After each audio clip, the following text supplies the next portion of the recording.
sunshine since I don't know when. I'm stuck in Folsom Prison and time keeps dragging on.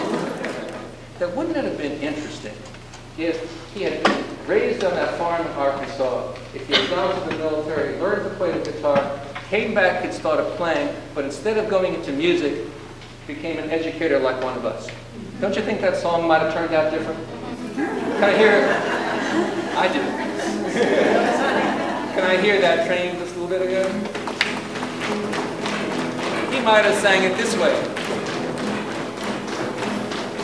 When I was just a baby, my mama said, don't be a fool. When you grow up, don't ever work at a school. But I became a teacher just to help my students learn more by and by. Oh my. But when I get my paycheck, I hang my head.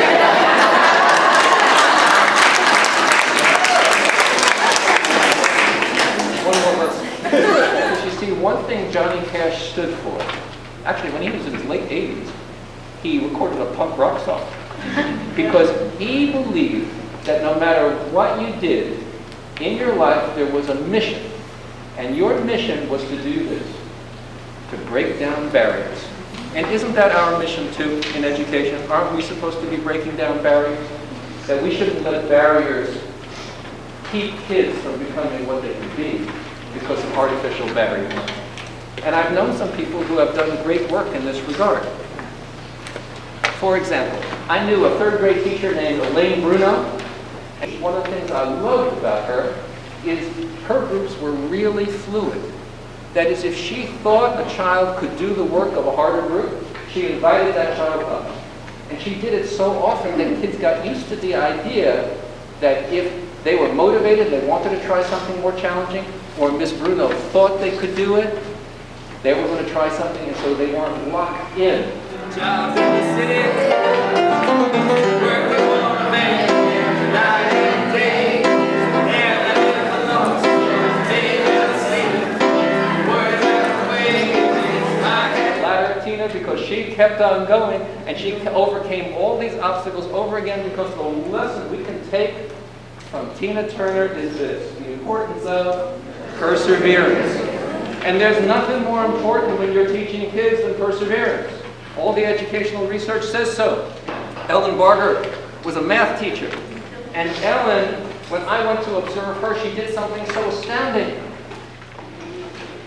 She called on a girl in the front of the class. I'm sitting in the back watching her teach. She calls on the girl in the front of the class. The girl does not know the answer to the question. Ellen then pauses and asks her another question. The girl doesn't know the answer to that either. I'm sitting in the back of the room. Now, I used to teach 6th graders. I'm waiting for this sound. Right? Somebody else call on me, teacher's going to say that, and the teacher's going to move on. That's what I figure is going to happen. But that's not what happened. Ellen asks this girl a third question, and the girl doesn't get it. She's scaffolding down. And she gets to the 4th question, which is a much, much easier basic question, and the girl gets it partly right.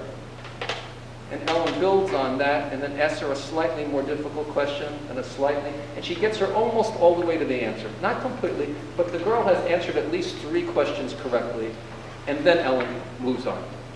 But she's not leaving this child until this child can answer several questions correctly. Ellen is using the research of Mary Budd Rowe in the way she's teaching this class. She's using a strategy called, you know the strategy? Wait time. She asks a question and she waits. And she gives the girl lots of time to answer, and if she gets it, that's called wait time 1, where you ask a question and you wait a long time. I realize that this is the way she operates. That every single child in this class knows that when Miss Barger calls on her or him, Miss Barger is not leaving you until you answer something correctly. And if you don't know the answer, Miss Barger does not think it's your fault. Miss Barger thinks she has not asked you the right question. because that's what great teachers do. You know, Doris Kearns Goodwin wrote a book called Team of Rivals about how Abraham Lincoln created a great team in his cabinet. And in it, she quotes Abraham Lincoln during his first anti-slavery speech. He said, "In order to win a man to your cause, you must first reach his heart, the great high road to his reason. It begins with the heart. You have to first reach out to one another." So what does it mean to be a professional friend?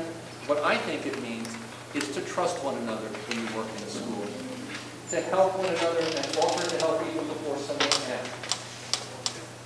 That when something goes wrong, you never throw anybody under the bus. Nobody has to be blamed. You just have to fix the problem together, right?